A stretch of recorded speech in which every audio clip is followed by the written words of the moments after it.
hoy en la Universidad Internacional de la Florida con una eminencia boliviana, el profesor Eduardo Gamarra. Profesor, qué gusto saludarle. Muchísimas gracias por este tiempito que me está regalando. No, el placer es mío, pues.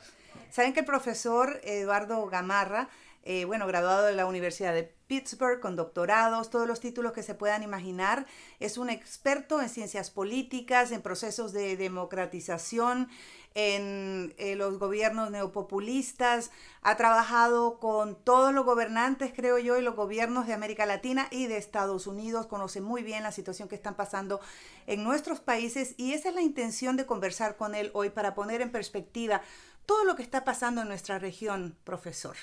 Pero antes, yo quiero que me cuente de este proyecto en el que trabaja usted aquí en FIU, la Universidad Internacional de la Florida, que es un centro educativo muy importante. Usted es el director del Foro de Opinión Pública Latina. Latina, exacto. ¿Qué están haciendo en torno a esto? Bueno, nosotros acá en la universidad hemos tratado de crear, digamos, una especie de plataforma para estudiar la importancia de los latinos en los Estados Unidos. Yo creo que la universidad, no solo somos la universidad donde la mayoría de nuestros estudiantes son latinos, pero a lo largo de los últimos 30 años hemos también desarrollado el centro de estudios latinoamericanos más importante, uno de los más importantes del país. Tuve el privilegio de ser director de Sí, ese ¿verdad? centro, ¿no? Durante 14 de LAC, del Latin American and Caribbean Center. Sí. Ahora mi colega Frank Mora es el director. Entonces yo tuve el privilegio de dirigirlo durante muchos años, pero lo que nos faltaba un poco era entender ese otro fenómeno, ¿no? Que si uno considera simplemente que somos 57 millones de hispanos en Estados Unidos. Si fuéramos un país independiente, seríamos el segundo país de habla hispana más grande del mundo, ¿no? Pero sin embargo, a pesar de lo que ha dicho mucha gente, inclusive tu ex colega Jorge Ramos, sobre la importancia del voto latino, verdaderamente no tenemos, ¿no? Yo diría un buen sentimiento sobre qué es lo que piensan los diferentes grupos de hispanos. Por ejemplo, acá en el sur de la Florida se sabe, y nosotros en particular hemos hecho mucho sobre los cubanos, ¿no? Pero sabemos muy poco sobre otros grupos, los colombianos, los venezolanos, los nicaragüenses. Hay una comunidad guatemalteca, por ejemplo, acá en Palm Beach, de la cual se sabe muy poco. Y el tercer, a ver, vamos en orden. Cubanos, puertorriqueños, que son más de 1 millón de puertorriqueños en la Florida, y mexicanos, que son más de 800,000 mexicanos.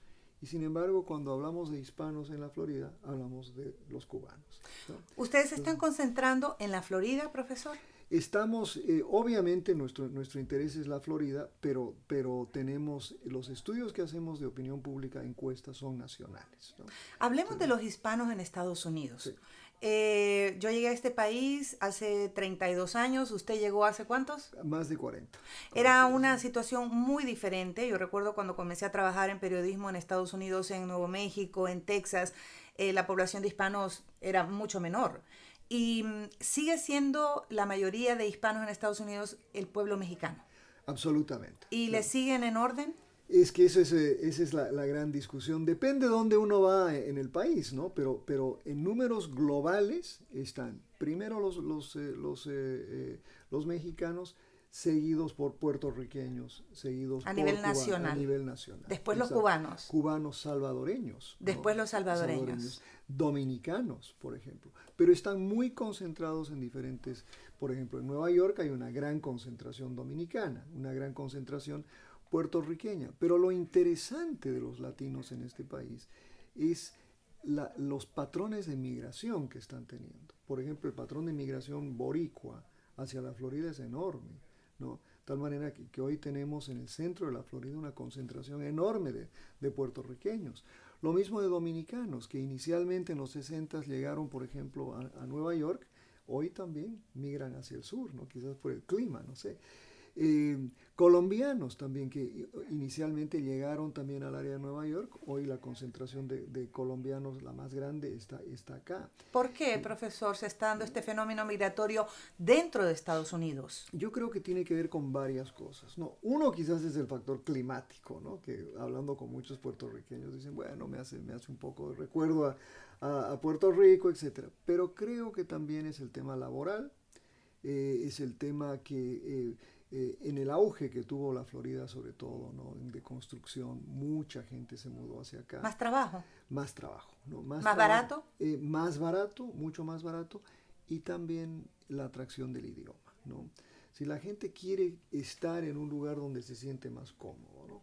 Inclusive, uno de los fenómenos que hemos estudiado también es, por ejemplo, cuando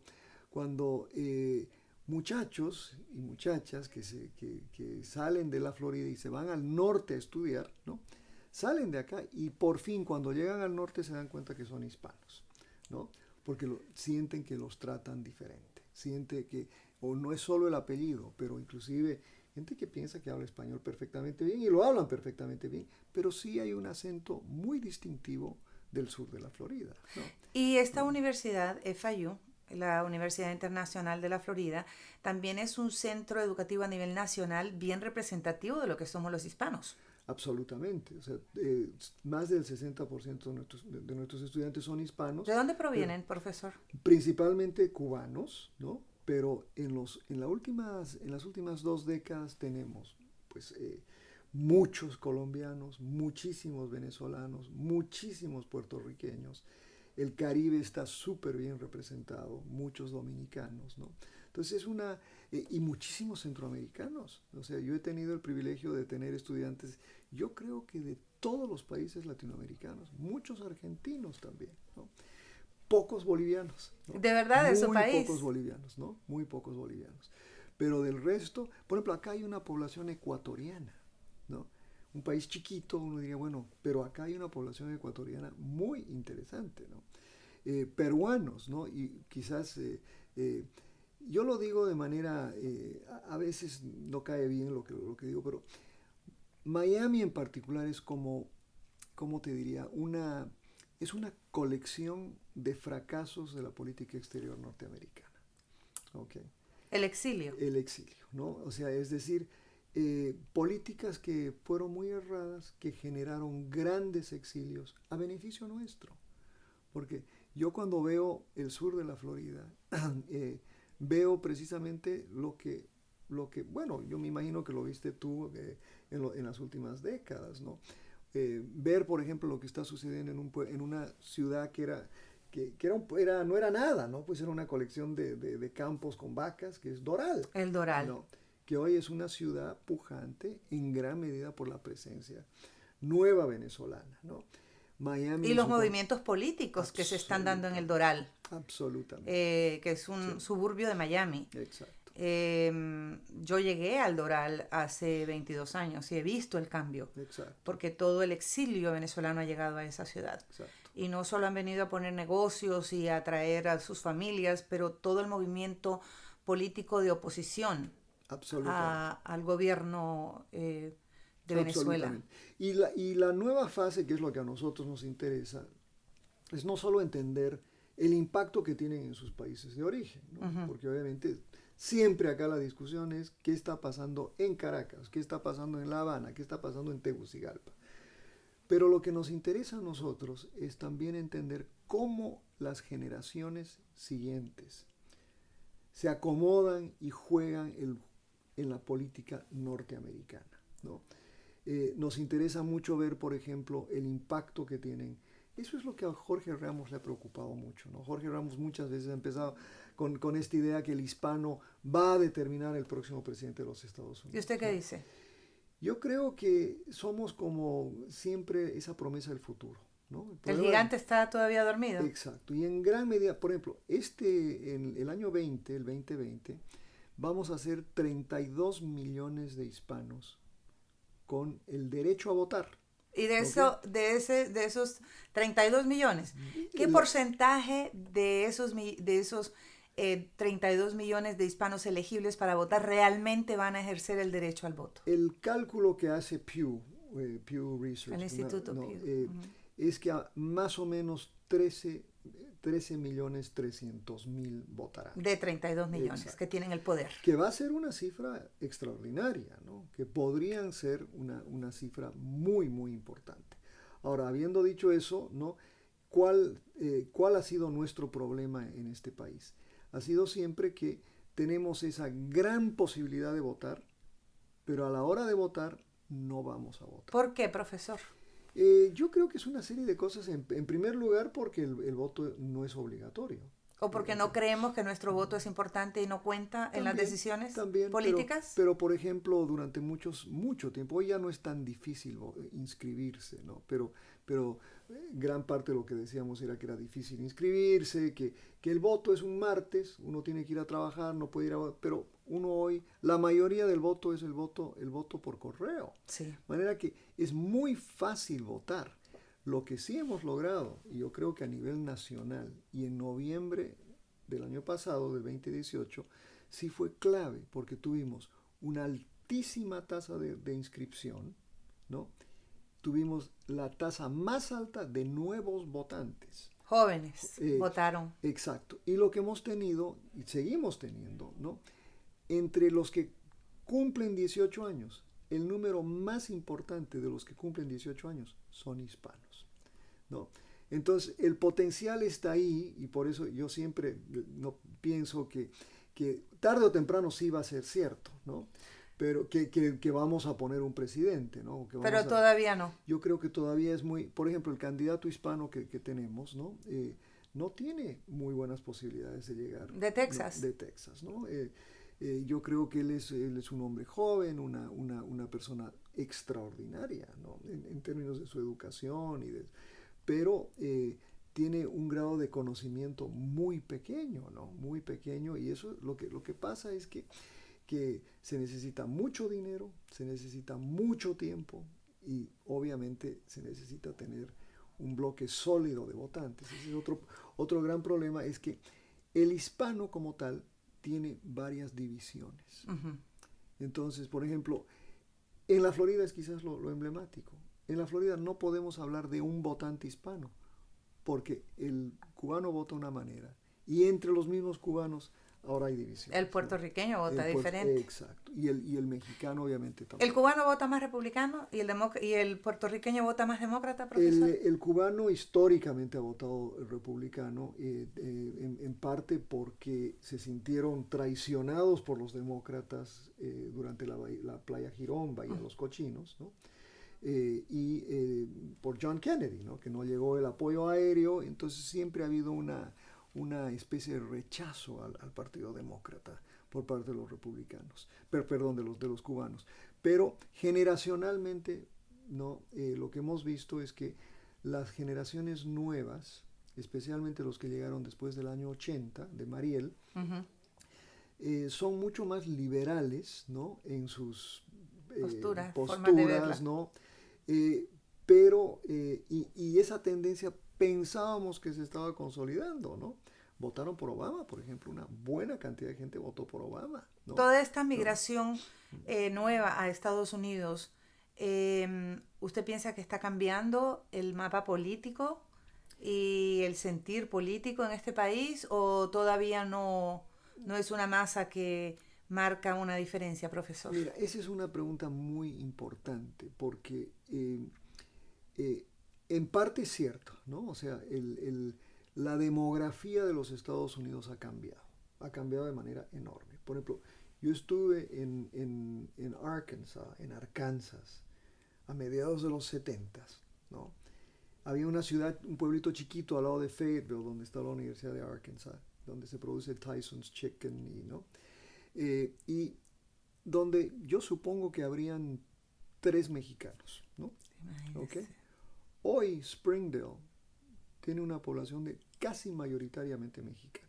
Profesor, si usted se acuerda, con la proposición 187 de Pete Wilson en California, esa persecución a los inmigrantes tan masiva provocó una migración dentro de Estados Unidos que miles de mexicanos, centroamericanos del área de Los Ángeles y en California se fueron a Idaho, se fueron a Tennessee, se fueron a las Carolinas, se fueron a Arkansas, se fueron al centro de Estados Unidos. Absolutamente, ¿no? Y claro, y es donde había trabajo, ¿no? Así es. Ahora, a la vez lo que ha sucedido, ¿no? Por ejemplo, en Alabama había una buena población centroamericana y mexicana, pero con políticas locales, Claro. ¿no? También ahora se está produciendo otra migración. El rechazo. El rechazo. ¿Usted cree que la retórica del presidente Donald Trump también está avivando ese fuego Sí. en estos pueblos de mayoría anglosajona que fueron invadidos,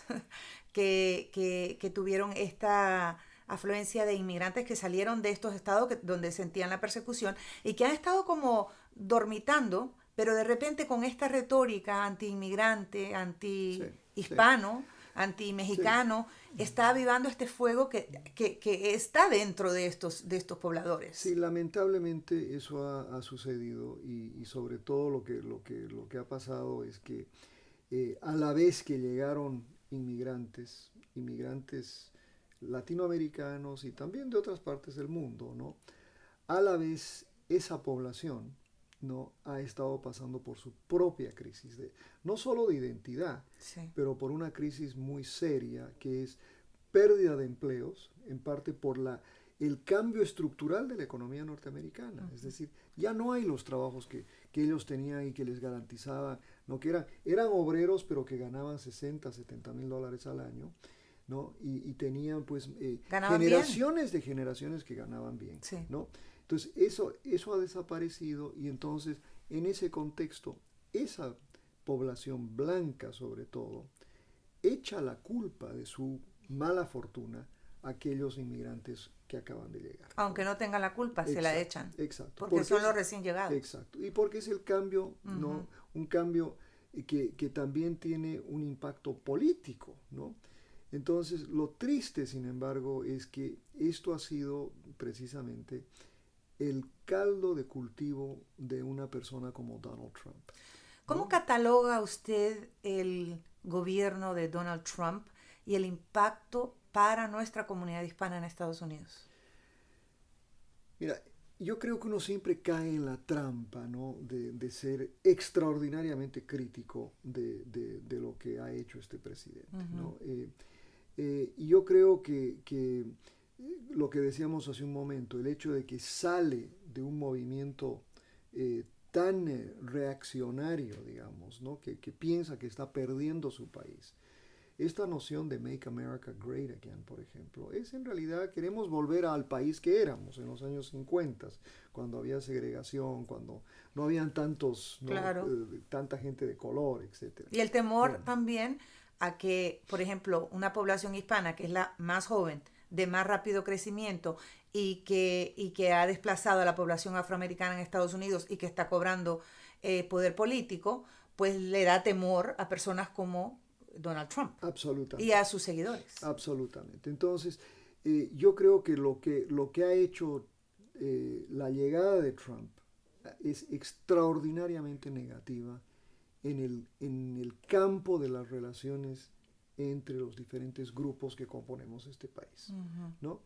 De alguna manera, yo creo que, por ejemplo, la crítica a la corrección política, ¿no? O sea, yo trabajo hace 33 años en esta universidad y las universidades somos quizás el lugar donde la corrección política es más, ¿no? Pronunciada. Yo defiendo la corrección política porque es algo que nos ha dado unas reglas, por las cuales yo salgo del insulto personal y tengo que aprenderme a comportar, hay cierto protocolo, ¿no? Pero lo que ha hecho el presidente Trump y este movimiento es de alguna manera ver en este comportamiento, ¿no? De tratar bien a la gente, ¿no? de manera respetuosa, ¿no? Lo ha visto como algo negativo, como algo que más bien al tratar bien a otros grupos minoritarios, lo que se hace, ellos lo consideran, es un rechazo a la raza blanca, ¿no? Uh-huh. Y eso ha generado entonces, yo creo, ha generado una especie y lo vemos mucho en diferentes lugares del país, donde está justificada otra vez, ¿no? El racismo. Sí, el racismo, el maltrato a la gente, ¿no? Y hasta la segregación. Exacto, exacto. Entonces, yo creo que en general, haciendo un balance de lo más negativo de este presidente ha sido eso. Y lo peor es que dentro de eso, en la medida en la que él se aferra a esa posición, ¿no? Lo que hace es que más bien consolida también a esos seguidores, que le tienen un culto de personalidad, que piensan que no puede hacer absolutamente nada mal, que todo lo que dice, todo lo que insulta es absolutamente correcto porque ellos lo han sentido. Profesor, Pero, ¿y cómo ha transformado Donald Trump al Partido Republicano internamente? Sí, eso es lo porque más, hay división ahí también. Sí, lo triste del Partido Republicano, ¿no? Es que, mira, el año 2012, después de la pérdida de Romney, ellos hicieron un excelente estudio. Y la conclusión del estudio era que si el Partido Republicano no se movía hacia la incorporación de grupos minoritarios, hacia el voto femenino, etc., el Partido Republicano podía desaparecer. ¿Ok? ¿Ya? Y ese análisis resulta que fue absolutamente errado, ¿no? Porque desde la óptica del republicano hoy en día, si hubieran aceptado eso, hubieran sido una mala copia del Partido Demócrata. Claro. Y más bien lo que han hecho es más bien enraizar los orígenes blancos del partido. El fundamento, ¿no?, del partido. Fíjate, la delegación congresal de la Florida en Washington, ¿no?, es absolutamente masculina, blanca masculina. ¿Ok? Si tú ves en el otro lado el Partido Demócrata, es un partido de un verdadero arcoíris, ¿no? Es más representativo del país. Hoy más que nunca, creo. Más que nunca, sí, absolutamente. Sin embargo, ¿no?, el Partido Demócrata tuvo mucho éxito en noviembre, pero en elecciones presidenciales es diferente la ecuación.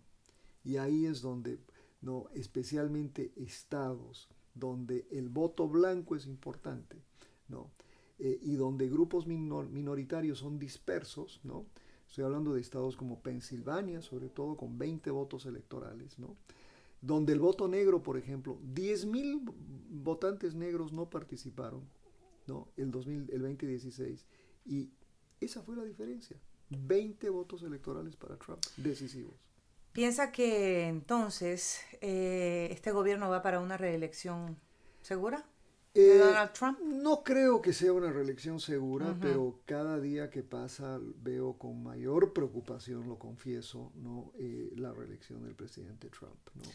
Por esa gama de candidatos del Partido Demócrata que usted ve, ya está Joe sí. Biden incluido, y muchos ponen Sí. sus ojos en él como mayor contrincante de Donald Trump. Mira, las elecciones, como encuestador que soy, ¿no?, muchas veces hacemos la pregunta: si las elecciones fueran hoy, ¿quién ganaría la elección? Pues las elecciones no son hoy. Sí, ¿no? falta. Es en realidad una de las preguntas más tontas que hacemos, pero es muy útil, ¿no?, de todas maneras. Pero falta mucho, y el día de las elecciones lo veremos. El problema con el Partido Demócrata es que tiene que pasar por una primaria.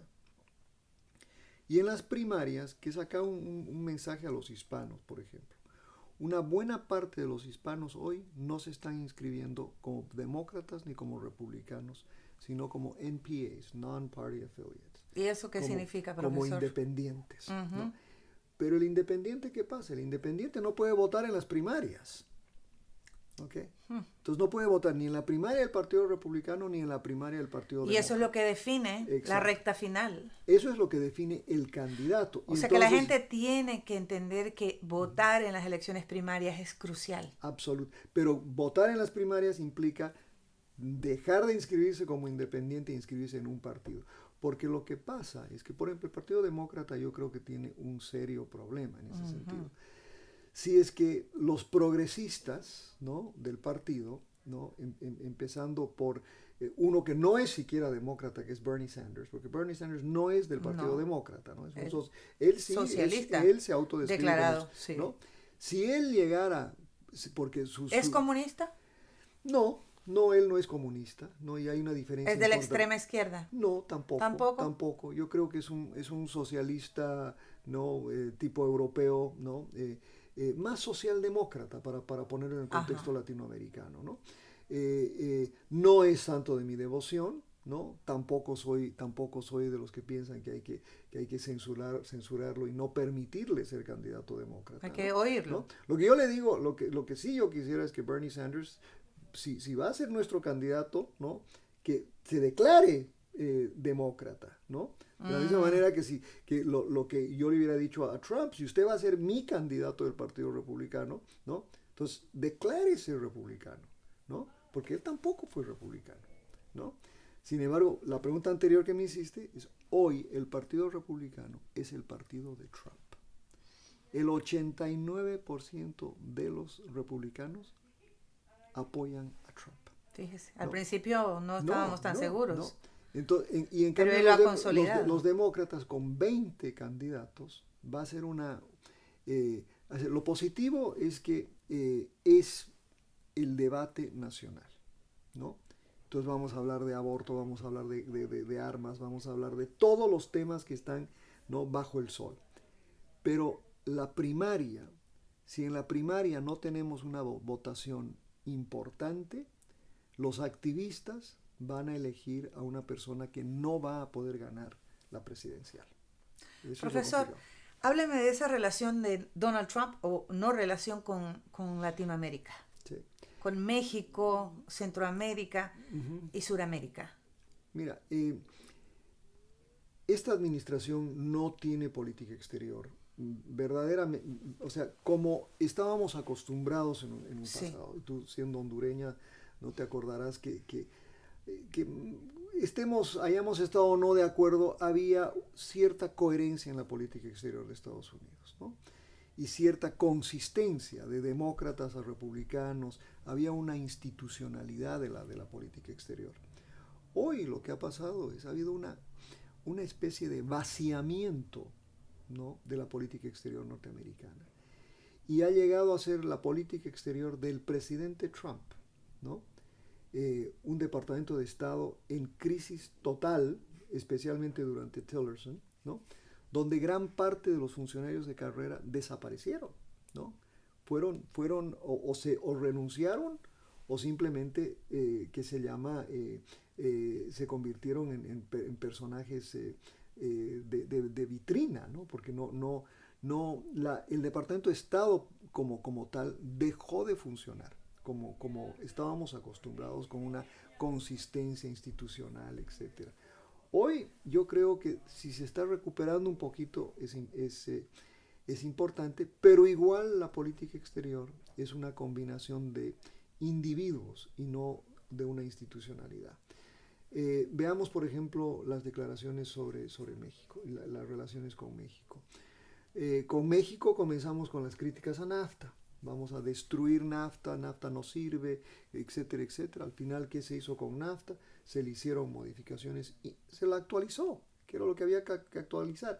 Pero no ha cambiado de manera significativa un tratado de libre comercio entre tres países que crearon la zona económica más importante del mundo, ¿no?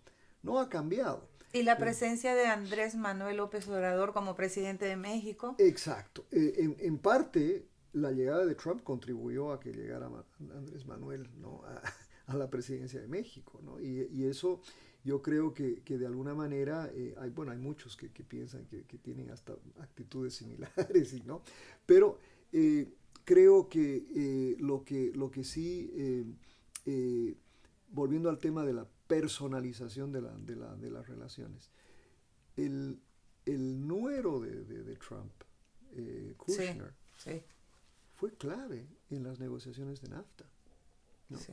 Quizás el hombre más poderoso en la política exterior norteamericana es Kushner. Sí, y, ¿no? su mujer también como asesora, Ivanka, la hija Entonces, de Donald Trump. Toman decisiones poco institucionales. No tenemos idea, por ejemplo, conversaciones entre Putin y Trump, privadas, las cuales no hay récord en absoluto, ¿no? Entonces es un momento, yo diría que quizás lo digo como boliviano y te podría hacer la observación como hondureña, que quizás estábamos acostumbrados nosotros en nuestros países a que la política exterior se hiciera así, ¿no? Que el presidente y sus amigos tomaran decisiones, pero jamás me hubiera imaginado ver eso en Estados Unidos. A puerta cerrada. Exacto. Y lo que da lugar a que muchos piensan que lo que está haciendo es realmente haciendo negocios personales y siendo más empresario para su bienestar, ¿no? Que realmente para Estados Unidos.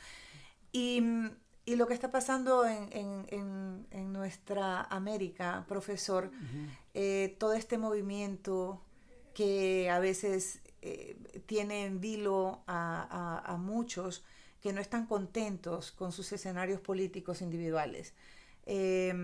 Vamos en Centroamérica. Sí. ¿Cómo cataloga usted el gobierno de Juan Orlando Hernández en Honduras? Bueno, yo creo que él tuvo el desacierto enorme, ¿no?, de interpretar su derecho a ser reelegido de una forma que pues obviamente fue muy creativa, ¿no? Y que le creó un aire de ilegitimidad desde el principio, ¿no?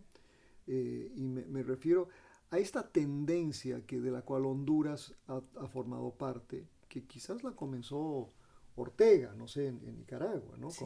Con esta idea de que la reelección es un derecho perenne, un derecho humano inclusive, como lo dice Evo Morales en Bolivia, lo está diciendo ahora Danilo Medina en República Dominicana, ¿no? Pero yo creo que le hizo mucho daño a la democracia hondureña interpretando una constitución en beneficio propio, ¿no? Y eso me parece que ni siquiera con lo que la intervención de la OEA, ¿no?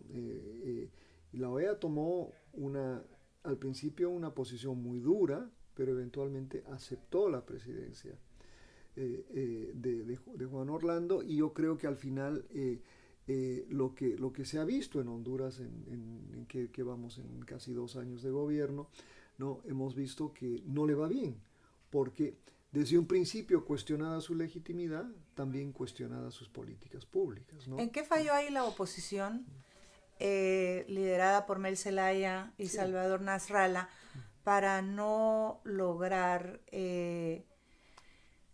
gobernar Honduras? ¿Y considera usted que hubo fraude por parte del gobierno de Juan Orlando Hernández en ese proceso electoral? Que él cree que no hubo fraude. Pero la mitad del país que está en contra, y la OEA y otros organismos consideran. ¿Cómo lo ve usted, profesor? Usted que es un experto en todos estos asuntos y lo ha sido, y ha sido asesor de muchos gobernantes de nuestra región.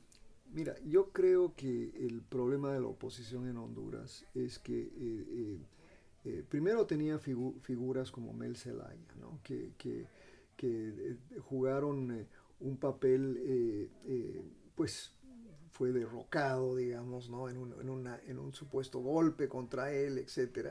Y creó esa, ¿cómo te diría? Esa percepción de que él estaba absolutamente vinculado a los movimientos bolivarianos, vinculados al régimen venezolano, ¿no? Sí, a Hugo Chávez, a Cuba, exacto. Entonces, y Ortega. Entonces creó una especie de desasosiego de parte de importantes sectores en Honduras, que no querían, pues obviamente, entregar el poder a fuerzas asociadas con Mel Zelaya, ¿no? Y mucho menos a Mel Zelaya mismo, ¿no? ¿Cómo cree usted que se va a lograr paz en un país tan dividido como Honduras por esta situación política? ¿Cómo ve usted este país? Mira, el fenómeno de la polarización es algo que lo estamos viviendo en toda la región, en Estados Unidos y todo. Y mucha gente, cuando ve la polarización, ve simplemente a países divididos en dos polos opuestos, y donde esos polos pues están empujando hacia los costados y nunca hacia el centro. La polarización implica el vaciamiento del centro, ¿no? Y mientras no haya una posibilidad de construir un centro, ¿no? Lo que acá en Estados Unidos llamamos el bipartidismo, ¿no? es muy difícil. Cuando desaparece el bipartidismo. Absolutamente. ¿Da lugar a gobiernos autoritarios? Completamente, porque da lugar a la idea de que como no puedo concertar, no puedo llegar a un acuerdo con la oposición, yo tengo que hacer lo que a mí se me venga en gana. ¿Cuál es la diferencia entre un gobierno autoritario y un dictador? Bueno, ese es un debate intelectual muy, muy importante, ¿no? Porque un famoso profesor de la Universidad de Yale, Juan Lins, un español, escribió un libro donde hablaba de la diferencia entre autoritarismo y totalitarismo, ¿no? Los gobiernos autoritarios permiten cierto grado de pluralismo, permiten cierta competencia, siempre regulada por el Estado, ¿no? Pero permiten cierta competencia política. Los totalitarios no permiten competencia política alguna. Entonces, por eso, cuando uno, por ejemplo, ve el caso de un país como Venezuela. Nicolás Maduro, ¿no?, tiene ¿qué tipo de gobierno? Un gobierno completamente autoritario, ¿no? Donde participa la oposición, ¿no? Hay una Asamblea Nacional en manos de la oposición. Permite la participación de la oposición. ¿Se le puede llamar dictador? Absolutamente. O sea, hay dictadores en gobiernos autoritarios, ¿no? Y obviamente hay dictadores en gobiernos totalitarios. La gran diferencia es que en un gobierno totalitario no hay posibilidad de ninguna participación política plural, ¿no? En Bolivia, sí, su país, sí, elecciones en octubre, Evo Morales de nuevo. De nuevo. Y muchos critican que hizo a un lado la decisión del pueblo en el 2016 de que no se podía ir de nuevo a una reelección. Sí. Y eso está pasando en nuestros países porque se manipulan todos los poderes del Estado. Exacto. Se cambia todo a su favor y sí, parece ser que fue una decisión democrática ir a elecciones de nuevo y reelegirse una y otra vez. Es que ¿Qué está pasando en Bolivia? Mira, yo algo que vengo diciendo hace mucho tiempo, ¿no? Cuando llegó Chávez, ¿no?, al poder en el 98 en Venezuela, ¿no?, empezamos a tener una corriente que pensaba, ¿no?, que había que redefinir la democracia. Que la democracia liberal y representativa había sido mala, había sido corrupta, había llevado a una crisis económica, etc. Y dentro de eso crecieron estos movimientos como el de Evo Morales, ¿no? Como el de Hugo Chávez, ¿no? Y otros, ¿no? El de Correa, obviamente el retorno inclusive de Ortega en Nicaragua. Pero ¿qué es lo que sucede? Al llegar ellos al poder, como no son demócratas en el sentido liberal representativo, ellos siempre han creído, desde un principio llegaron con un proyecto autoritario. Llegaron con la idea de que iban a construir un partido hegemónico, ¿no? Inclusive cuando Evo llegó, y muchos de ellos llegaron, dijeron, nosotros no hemos venido de inquilinos, nosotros no hemos venido a ocupar por 4 años, hemos venido a quedarnos. A reclamar. Exacto. Entonces tenían además el reclamo ancestral indígena, etc. Pero ellos desde un principio tenían esto en mente. Una agenda. Una agenda de un proyecto hegemónico. El problema es que muchos les hicieron el juego, sobre todo la clase media, muchos empresarios, ¿no? Y él logró poco a poco cooptar a diferentes grupos, inclusive a través de la violencia, cambiar la constitución, ¿no? Y una vez que copan todos los poderes del Estado, ¿no?, entonces llegan a construir su propia legitimidad, porque controlan el Parlamento y a través de eso controlan toda la legislación. Después hacen, en el caso boliviano, por ejemplo, se eligen a los jueces. Y para ser miembro del Poder Judicial, uno tiene que ser miembro del partido de gobierno, ¿no? Pero está pasando, ¿no?, en varios de nuestros países. Exacto. Ese es el mismo patrón que están siguiendo. Exacto. Y después está la cuestión que la hizo Juan Orlando en Honduras, ¿no? Que no es parte de esta, pero sí lo hizo Ortega. Aunque no es de la izquierda. Exacto, aunque no es de la izquierda, pero ha hecho grandes cosas muy similares. Sobre todo esta idea, la idea que hizo Morales, ¿no? Morales convoca un referéndum el 21 de febrero, ¿no?, del 2016 para preguntarle a la gente si debería reelegirse, y la gente dice no, ¿no? Pero igual continúa con su meta. Pero hace lo siguiente, él busca mecanismos, ¿no? Es un poco, a veces lo oigo a Trump también hacer lo mismo. ¿Cuáles son esos mecanismos que debemos ver, profesor, que llevan al totalitarismo? Es como tomar el Estado de Derecho, ¿no? Y convertirlo en básicamente un sistema de beneficio personal para el que esté en el gobierno. O sea, eligen a los jueces. Eligen a los jueces. Tienen control del Congreso. Control del poder electoral, ¿no? Y entonces, pueden o interpretar la Constitución a su manera, que es lo que hizo Evo, que es lo que hizo Ortega, que es lo que hicieron en Honduras, ¿no? O pueden cambiar la Constitución por una vía rápida, que es lo que está intentando hacer Danilo Medina en República Dominicana, ¿no? O sea que esa es una tendencia, es una tendencia en América Latina en este momento, de izquierda y de derecha. Más ha sido de la izquierda, ¿no? Pero hemos tenido ejemplos como el de Honduras y el de República Dominicana, que quizás uno puede decir es el presidente que quiere por segunda vez reelegir, cambiar la Constitución por segunda vez, ¿no? Para hacerse elegir, ¿no? Y yo creo que eso al final a lo que lleva, ¿no? Es primero a que la gente cuestione, pues tiene el resentimiento. Resentimiento, ya no cree en los partidos, no cree en las instituciones. No hay credibilidad. ¿No?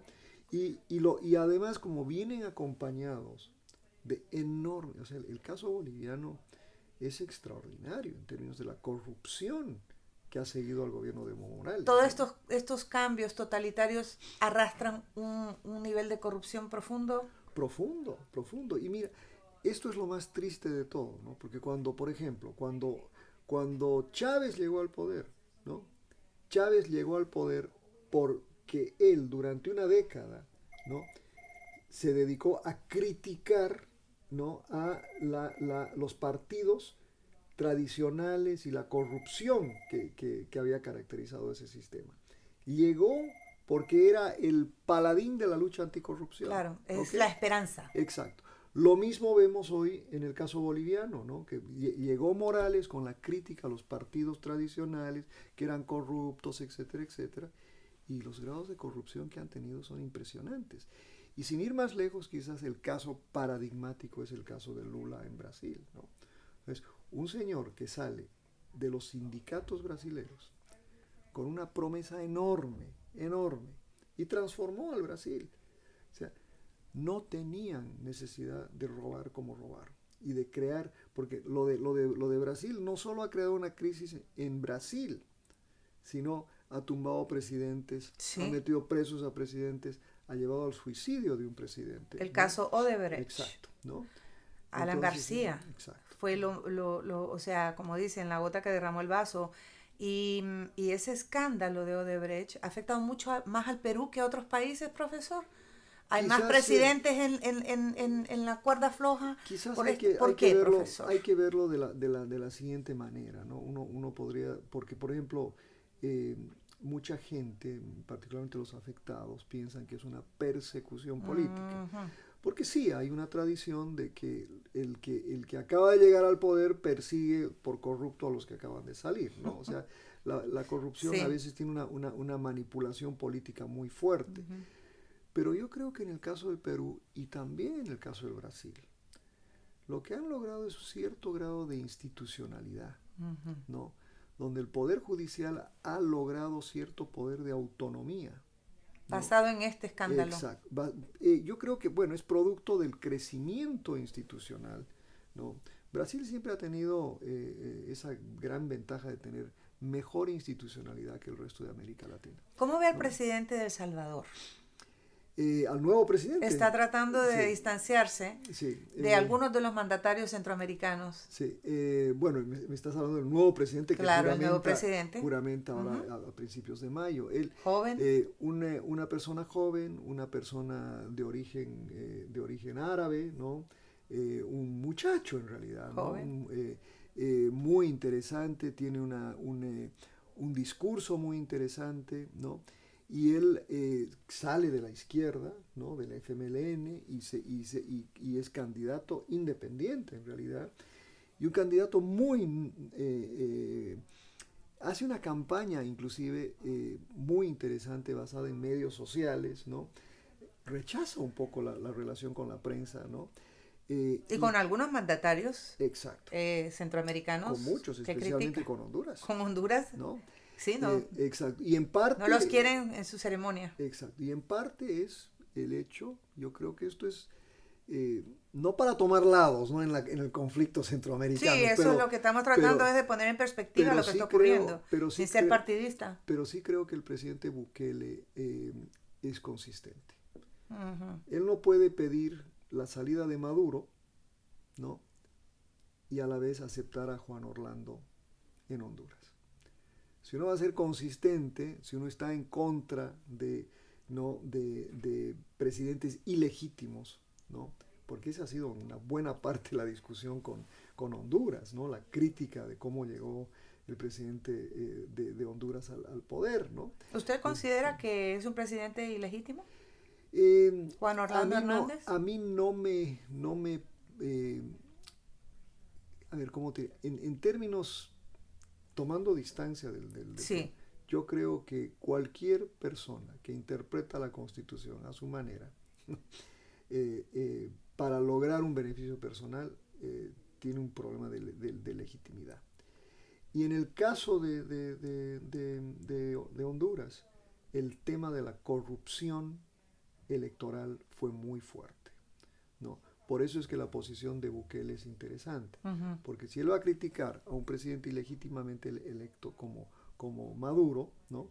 Que llegó al poder a través de un fraude también, no puede entonces decir, bueno, está bien pero no el otro. Uh-huh. Uno tiene que tener esa consistencia, y yo creo que eso es yo aprecio eso del presidente Bukele. No creo que es algo importante, ¿no? sé si es su juventud, su naivete, no sé, pero es algo que es bien importante y bienvenido, ¿no?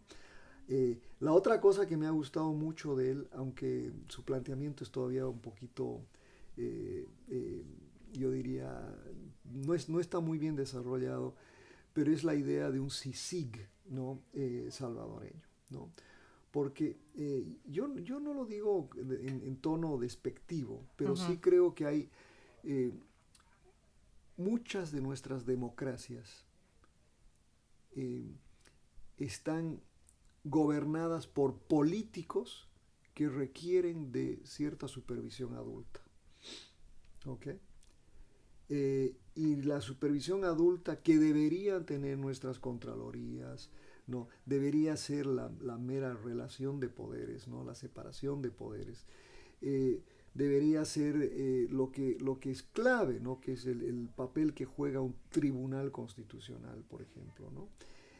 Todo eso está tan poco desarrollado en nuestros países que la idea del CICIG como tal no fue una mala idea. En Guatemala, gobernantes sí. En la cárcel. Sí. ¿Qué efecto tiene eso en la población y en el sistema democrático de un país? Bueno, ese es un debate muy fuerte en Guatemala, especialmente en el contexto de una elección presidencial, uh-huh. Donde todos los candidatos, los principales candidatos, están acusados de una u otra forma de corrupción. Uh-huh. Yo creo que lo que la CICIG ha sacado es toda esa corrupción y la ha puesto, ¿no? En plena vista del público, no solo guatemalteco, pero sino de todo el continente, ¿no? ¿Eso es la única manera de restaurar la confianza de un pueblo? No, yo creo que si bien la idea de la CICIG fue una idea muy buena, uh-huh. ¿No? Creo que el mecanismo, como se lo hizo, desestabilizó a Guatemala, ¿no? Y ahí es donde ¿Le hizo más mal que bien? No sé. Al uh-huh. final el problema es, para mí, y esto lo digo sabiendo que inclusive pueda sonar hasta contradictorio, ¿no? Porque, por ejemplo, destruimos a los partidos políticos tradicionales en América Latina. Y desde que los destruimos tenemos inestabilidad. Se crean nuevos partidos. Y se crean partidos que no son pequeños. Los partidos tradicionales. Sí. Bueno, está pasando en varios de nuestros uh-huh. países. ¿Y cuál es el peligro de que desaparezcan los partidos tradicionales, profesor? Que se pierden, se pierde la institucionalidad, ¿no? Y se crean, en mi país nos inventamos el concepto de los taxi partidos, ¿no? Partidos que son tan grandes que tienen su convención en un taxi, ¿no? ¿Ya? Es decir, se crean esos mini partidos o se lleva precisamente a la elección, ¿no? De caudillos, de estos nuevos mesías, de estos nuevos redentores. O sea, Chávez surge como redentor de la crisis partidaria en Venezuela. Usted es experto, ¿no?, en el tema de neopopulismo.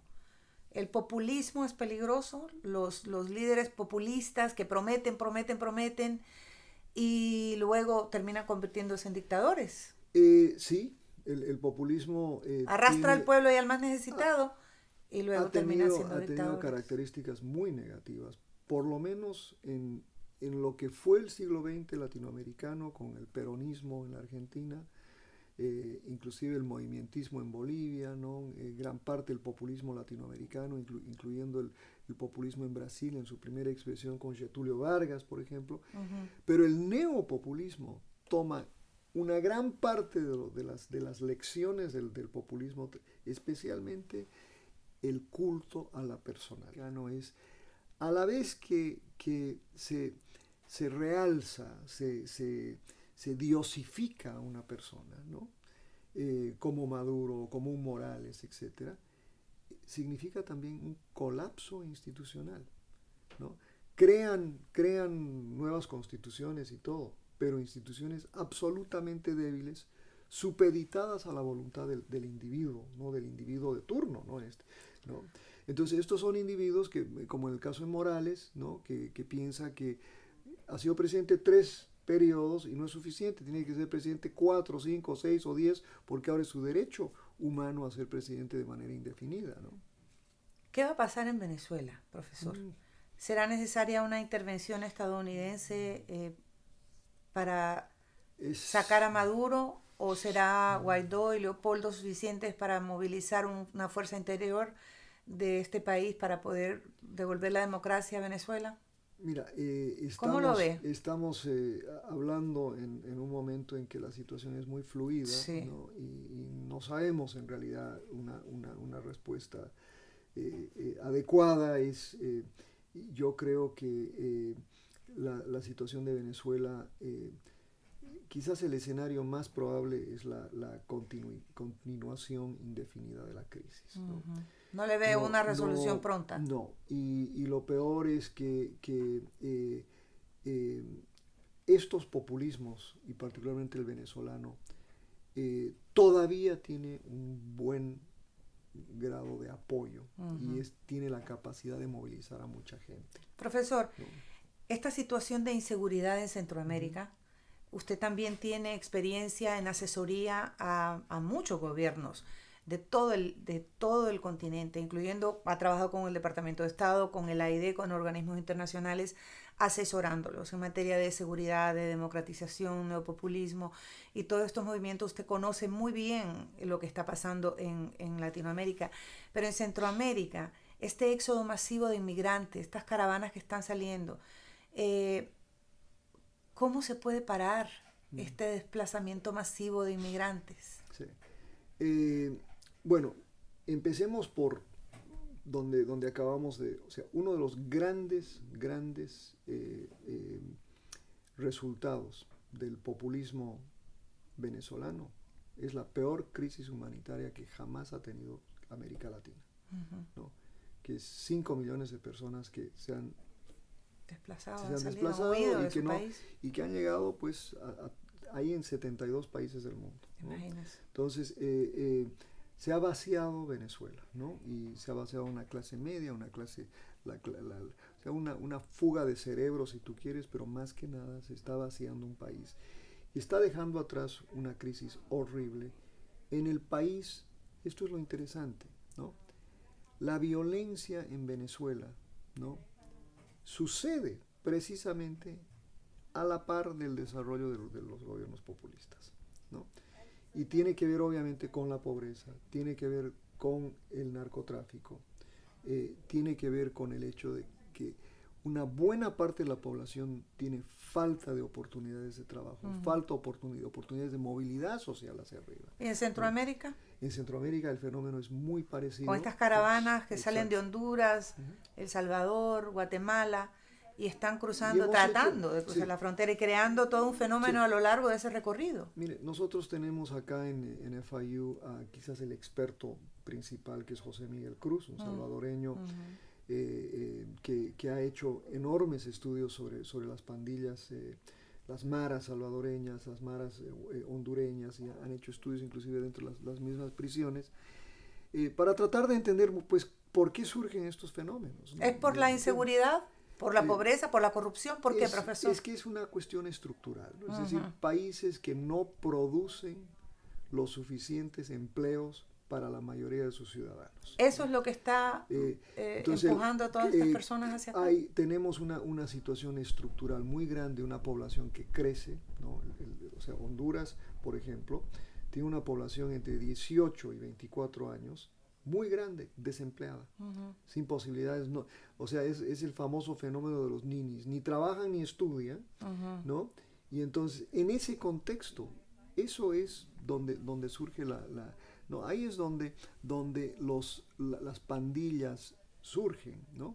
Aunque en Centroamérica el fenómeno de las pandillas es que los reclutamientos empiezan en la niñez, ¿no? Y tenemos otros fenómenos, por ejemplo, tristes fenómenos, ¿no? El hecho de que tenemos mujeres de 12, 13 años dando a luz a niños, ¿no? Y ese ciclo que se repite. Y son precisamente esas familias, ¿no?, que surgen de ese tipo de condiciones las que nutren las pandillas. ¿Y la inestabilidad política y el descontento popular es también parte de esto? Absoluto, porque tenemos entonces gobiernos democráticamente elegidos, ¿no?, que llegan al poder y hacen enormes promesas, ¿no?, de que vamos a resolver el desempleo, y se crea un déficit, en realidad, entre las promesas y lo que los gobiernos verdaderamente cumplen, ¿no? Entonces, como no cumplen, ¿no?, se crea no solo la desconfianza, pero además ha venido creciendo la población informal. De tal manera que países en Centroamérica tienen 70% de la población económicamente activa en la informalidad. ¿Y qué panorama ve usted a corto plazo? ¿Usted cree que es una situación? ¿Son los líderes los llamados a resolver esta situación? Pero necesitamos nuevos líderes, jóvenes. ¿Por qué no tenemos nuevos líderes? Es que no hay respuesta fácil. No hay respuesta fácil. Y peor la respuesta como, por ejemplo, Honduras está tratando de implementar una nueva ley de educación, por ejemplo, ¿no? Y nadie acepta esa nueva ley, hay una gran...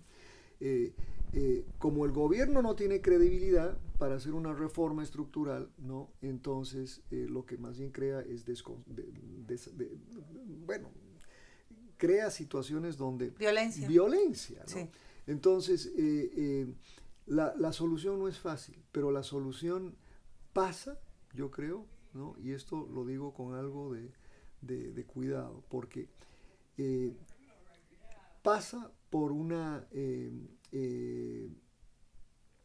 participación norteamericana mucho más decidida, mucho más creativa, mucho más ilustrada de lo que ha venido teniendo en los últimos años. Y lamentablemente la respuesta de Estados Unidos ha sido más bien completamente a la inversa, lejos de ser creativos, lejos de decir, porque ¿cómo eliminamos una población de 70% en la informalidad? Creando empleos. ¿Y cómo vamos a crear empleos en Centroamérica si estamos promoviendo la desinversión? Estamos promoviendo, ¿no?, y una ¿no? última pregunta. Sí. El hecho de que Donald Trump le haya quitado esos fondos, por ejemplo, a Centroamérica, ¿ese es un impacto que va a agravar la situación antes que empeorar? ¿O usted...? Yo creo que sí, pero no hay que exagerar mucho la nota, ¿no? Porque tampoco son grandes cantidades de dinero que van a resolver el problema. ¿Y cómo realmente impactaban a la población? Pero sí creo, o sea, yo soy un firme creyente en el mercado, ¿no? Creo que hay soluciones de mercado importantes, ¿no?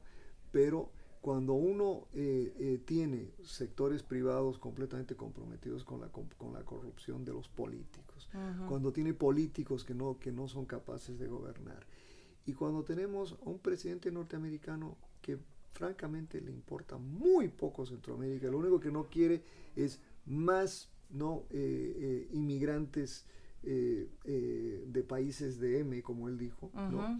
Es muy difícil. Entonces yo creo que ¿el cambio tiene que salir de adentro? ¿Nuevos líderes? Nuevos líderes y sobre todo una dedicación a la institucionalidad democrática. Restaurar la democracia y nuevos líderes para nuestros países. Profesor, podríamos seguir conversando, pero me encanta realmente este momento. Gracias por poner en perspectiva la situación que estamos viviendo en toda nuestra región, que nos afecta a los que vivimos de este lado y que mandamos muchas remesas para el otro lado, que contribuimos a la economía de nuestros países y también que tenemos nuestros parientes, nuestra familia en toda la región. Así que siempre hay una relación, una preocupación, y todos queremos realmente que nuestras familias tengan una mejor calidad de vida y un mejor futuro. Y para eso es importante que se inscriban y voten acá. Hay que votar. O sea que hay que participar en las elecciones aquí y en nuestros países también. No dejar de creer, profesor. Absolutamente, sí. Bueno, un placer. Gracias, siempre, profesor Eduardo Gamarra, aquí en la Universidad Internacional de la Florida. Es mi primera conversación en el canal oficial de Neida Sandoval, pero no es la última, profesor. Muchas gracias. Muchas gracias. Sí. No se olviden de darle el dedito arriba, el like a este video y suscríbanse a mi canal, que es gratis. Usted también, profesor. Sí, claro. Ahora mismo. Muchas gracias. Claro, hasta luego.